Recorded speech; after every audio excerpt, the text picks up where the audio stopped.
Siz o'z uyingizda, o'z oilangiz bag'rida, eng yaqin deb bilgan insonlaringiz orasida o'zingizni o'lja deb his qilganmisiz? Men his qildim. Erim oilamizni boqaman deb uzoq yurtlarda, men esa bu yerda, o'z uyimda, ota deb bilgan insonimning yirtqich nigohlaridan qochib yashardim.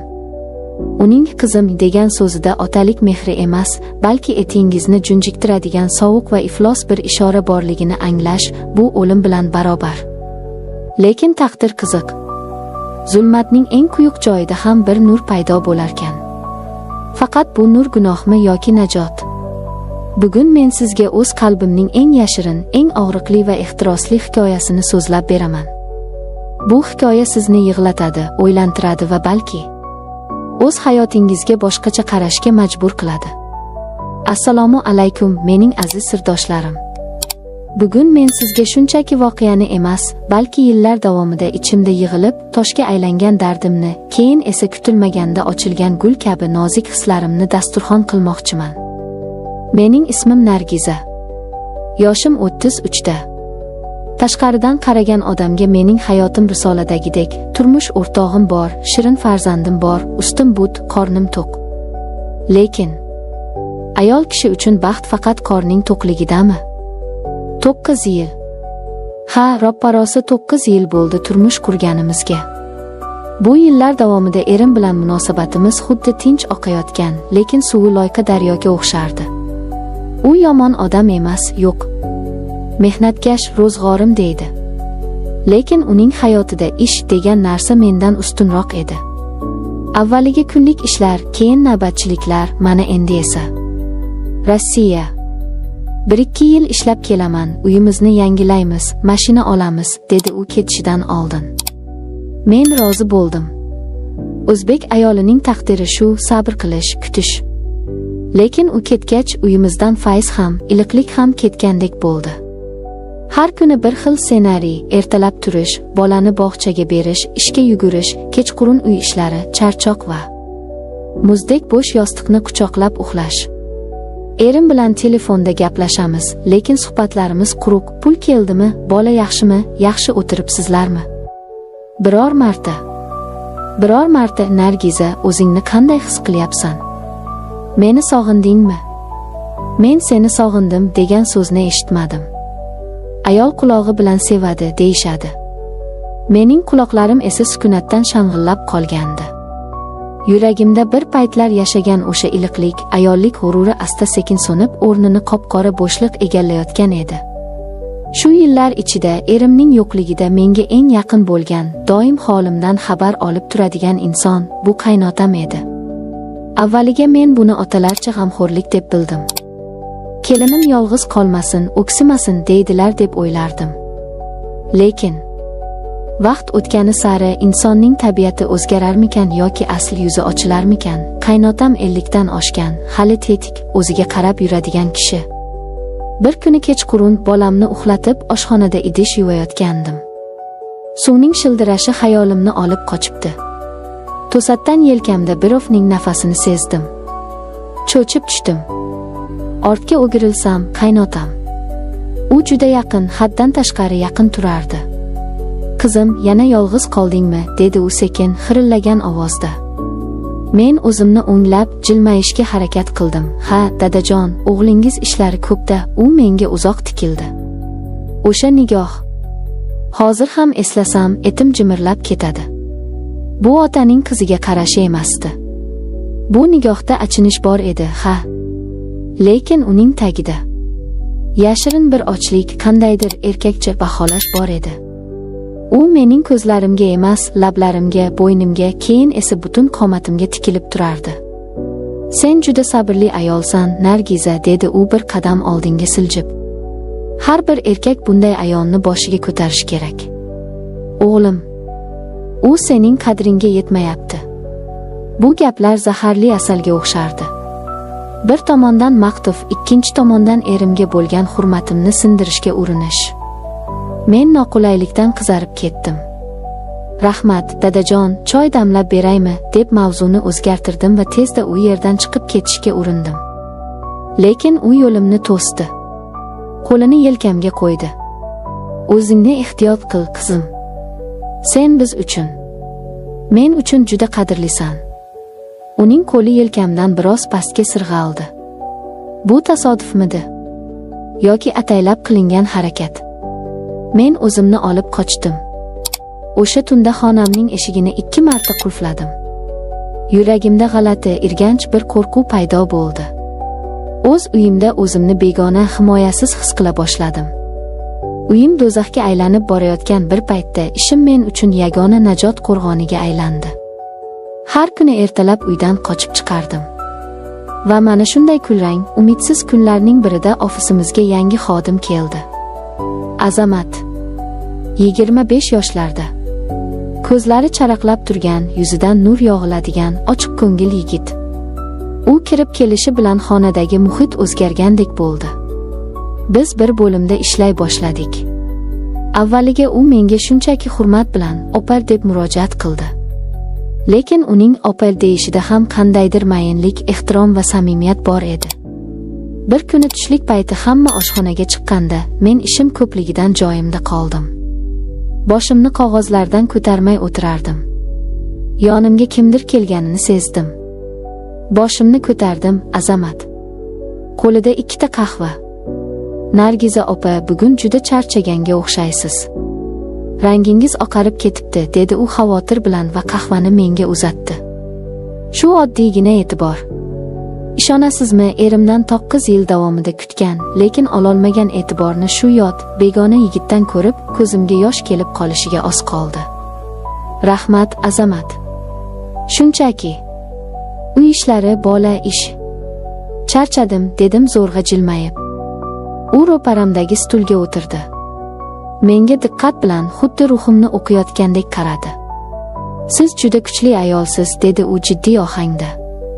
Atrofdagilar buni aytmasa ham men sezaman. Ko'zlaringizda juda chuqur bir dunyo bor. U gapirgan sari yuragimda nimadir chirs etib sindi. Yo'q, sinmadi, balki uzoq vaqt muzlab yotgan daryo yorilib oqa boshladi. Uning so'zlari, qarashlari menga shu qadar iliq, shu qadar kerakli ediki. Men o'sha kuni tushundim, men ayol ekanman. Men tirik ekanman. Va men shirin so'zga, e'tiborga tashna ekanman. Uyga qaytish azobga aylandi. Qaynotamning o'yinlari tobora ochiq tus ola boshladi. Bir kuni kechqurun erim bilan video orqali gaplashib bo'lgach, u yana charchaganini aytib, tezda xayrlashdi, hovliga chiqdim. Havo dim edi. Qaynotam so'rida o'tirgan ekan. Meni ko'rib yoniga chaqirdi. "Kel, qizim, biroz gaplashib o'tiraylik", dedi. Bormaslikning iloji yo'q, kattalarga hurmat. Chetroqda o'tirdim. U yana o'sha mavzuni boshladi. Erimning beparvoligi, mening yoshligim uvol bo'layotgani haqida. "Sardor seni tushunmaydi", dedi u past ovozda menga tomon egilib. Senga haqiqiy erkak mehr kerak. Seni erkalaydigan, seni tushunadigan odam kerak. U qo'lini uzatib tizzamni ushlamoqchi bo'ldi. Men chaqmoq urgandek sapchib turdim. "Dadajon, nima qilyapsiz? Bu nima deganingiz? Men o'g'lingizning xotiniman. Allohdan qo'rqing", deb baqirib yubordim. Ovozim titrab ketdi. U pinagini ham buzmadi. Iljaydi. Iflos, jirkanch bir iljayish. "Men senga yomonlik tilamayapman. Shunchaki seni baxtli ko'rgim keladi. Oramizda qoladi hammasi", dedi u ko'zlarini qisib. Men yugurib uyga kirib ketdim. Vujudim titrardi. Ko'nglim aynib ketdi. O'z qaynotam. Ota o'rnida ko'rgan insonim. Nahotki o'sha kecha tonggacha yig'lab chiqdim. Erimga aytay desam, ishonmaydi, janjal bo'ladi, oilam buziladi. Aytmasam, bu yirtqich bilan bir qafasda qanday yashayman? Ertasi kuni ishga ko'zlarim qizarib, shishib bordim. Hech kimga qaramaslikka harakat qildim. Kechki payt. Ish vaqti tugadi. Hamma ketdi. Men esa ataylab sekin yig'ishtirirdim, chunki uyga borishni istamasdim. Tashqarida sharros yomg'ir boshlandi. Kuzning sovuq yomg'iri. Nargiza opa. Ortimga o'girildim. Azamat. U ketmagan ekan. Haliyam shu yerdamisiz? Hamma ketdi-ku, dedi u eshikka suyanib. Hozir ketaman, dedim-u o'zimni tutolmay yig'lab yubordim. Barcha yig'ilgan alamlar, qo'rquvlar portlab chiqdi. Azamat bir lahzada yonimda paydo bo'ldi. Nima bo'ldi? Kim xafa qildi? Ayting, kim?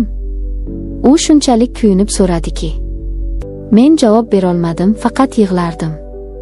U ikkilanib turdi-da, keyin ehtiyotkorlik bilan yelkamdan quchdi. Yig'lamang. Sizning ko'z yoshlaringizni ko'rish menga qanchalar og'ir ekanini bilmaysiz.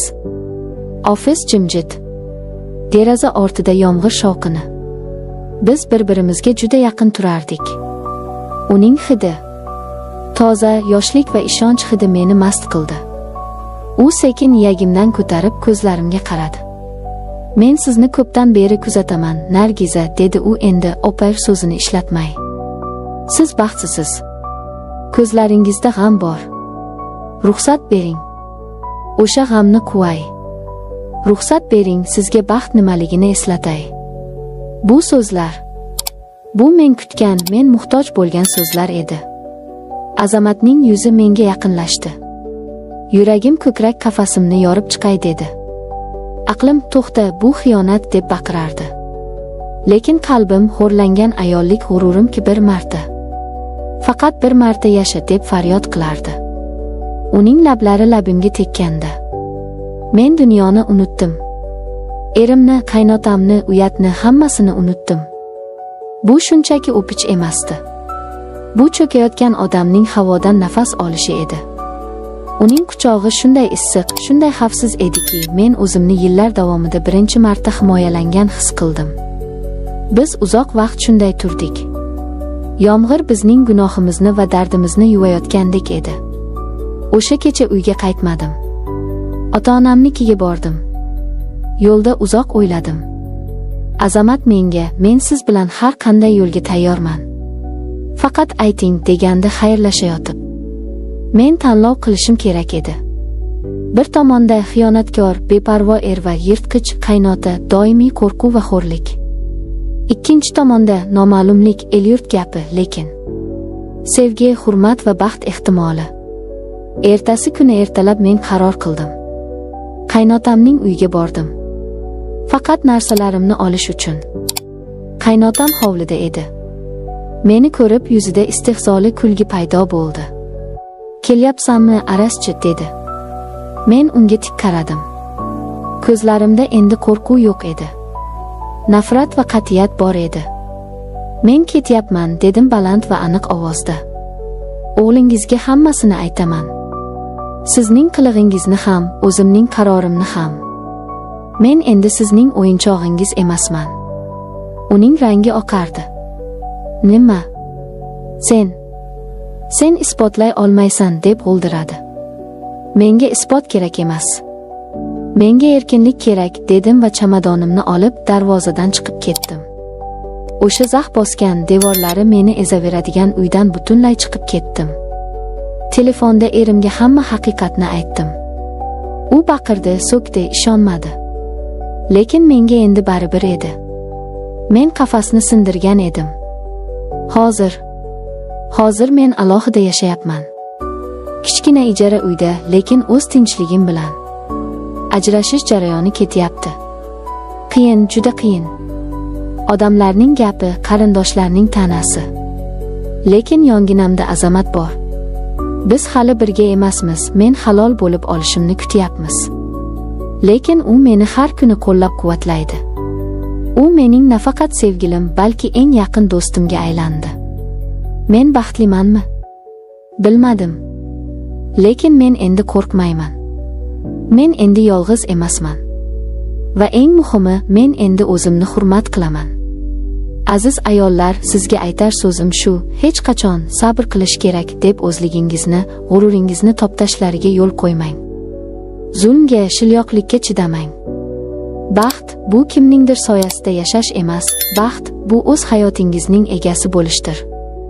Ba'zan yangi hayot boshlash uchun eski ko'priklar yonib ketishi kerak bo'larkan. Men o'sha ko'prikni yoqdim va bundan zarracha ham afsuslanmayman. E'tiboringiz uchun rahmat. O'zingizni asrang.